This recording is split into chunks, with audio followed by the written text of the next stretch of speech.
isaan sodaachisuuf uffatte reenjeri qabsoon ol baate seetaa dhiiga qeerroof qarreettu aangootti ol si baase qabsoo qeerroof qarreettu aangorraa gassi buusa tana ufitti himi jala tararii barisitti fakkaattee tarii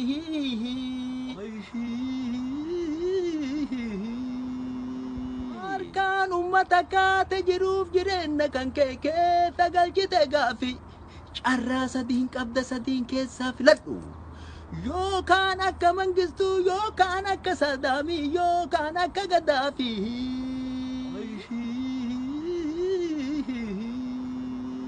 gaafee maastar pilaanii ibiddi gichi ka'e oromiyaa wal gahe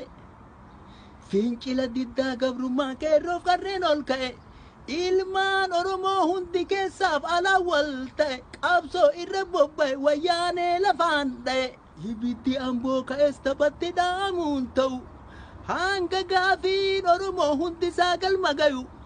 hanga jawaar muhammad hanga baqqalaa garbaa hanga hamzaa booranaa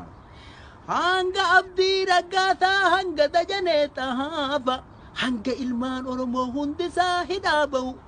hanga sirra naftanyaa buqqisee lafaan dhahuu nafti jechuun qawweedha naftanyaa jechuun nama naftanyaan sanyiin qabu hujii isaa madaalama abbaa irree jedhama qabsoo qeerroof qarreettiin naftanyaan ni dhabama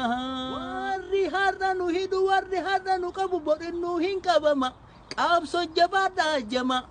duubatti nun deebisu hidhaaf ajjechaaf tumaan qabsoo finiinsa dhama waan nama ajaa'ibu hujii naftanyaa lahaala ufumaanu ajjeese ufumaanu awwaala dabanurra dalage deebisee nurra faala qeerroof qarree ajjeese hinjifannoo isaa haala akka ufii godhee dhaala